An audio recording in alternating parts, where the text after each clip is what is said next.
talaga. Pero Kim, sa pagkakilala mo kay Paolo, jojowain or totropahan? Sabi mo yung skydiving ba yun? Kumusta? Kwento mo lang sa amin yun. Konting kwento lang.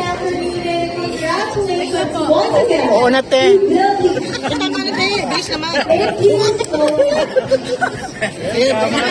Kaya nga ba, Kim? Pang 5/5 skydiving ko na siya. So, isa rin sa mga bucket list ko, yung tumalon talaga sa Dubai. So, ginawa ko siya bago umuwi, kasi masikip na talaga yung time. Pero, pinilit ko talaga. Nag 7 AM jump ako. So, okay naman. Tapos magkahapon nun umuwi Ang sweet na na naman doon. Ano susunod? Susunod? Sa bucket list. Bucket list ko? Hindi ko pa alam. Kung ano na lang, kung ano-ano yung nandyan, i-go. Basta adventure. Hindi na naman si MJ. Trending yung mayon kahapon. Kanina yun? Kanina, because of the jump shot niya niya. Ay, oo, yung mga tao nag-show kami sa Sorsogon, tsaka Agusan, ni Paolo. Masaya naman kami. Napatalon kami sa dami ng nanonood pala ng Linlang, ng Secretary Kim. Parang punong-puno yung buong plaza pag nag-perform kami. So, parang sinasabi kasi daw nila, pati daw yung mayon nakisang-ayon sa Kim Pao. Uy! Ganun ba yun? What's your reaction on that? Hindi ko alam. Maganda yung mayon, wala siyang clouds. Isa siyang clear. Pero napakita kasi yun, ibig sabihin. Maganda. Oo, yun yun eh. Sumasang-ayon sa love life. Rare ba yun?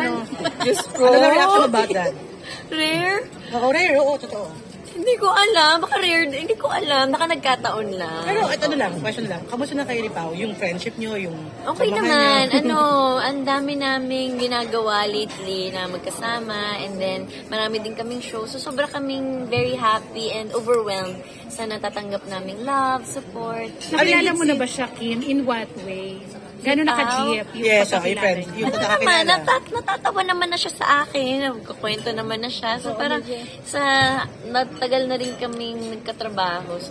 So, siya ba ang naging daan na parang dahan-dahan ka naka-move on? Uy, ang bilis niya po talaga.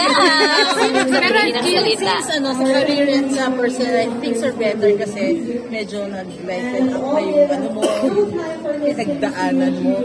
Sa tingin mo, things are better with Paolo now? Grabe naman yung things are better. Siguro po na kataon lang na na okay yung mga nangyayari lately, and then yung mga blessings ay dumarating naman na hindi inaasahan. So parang masaya naman. Pag work, nag-hangout din kayo? Hindi naman lumalabas ng bahay yun. Kim, kailan ka sasalang set especially for you? Hoy, alam mo ikaw? Pero hindi kayo lumalabas? Hindi kayo lumalabas? Ay, hindi. Busy din po. Sobrang busy din po. Kaya hindi rin talaga. Pero Kim, sa pagkakilala mo kay Paolo, jojowain or totropahan? Hoy, ang bilis. Mag-download po tayo ng bilis. Ang po natin installment. So, hindi mo pa masagot yun? Ang sagot ay installment.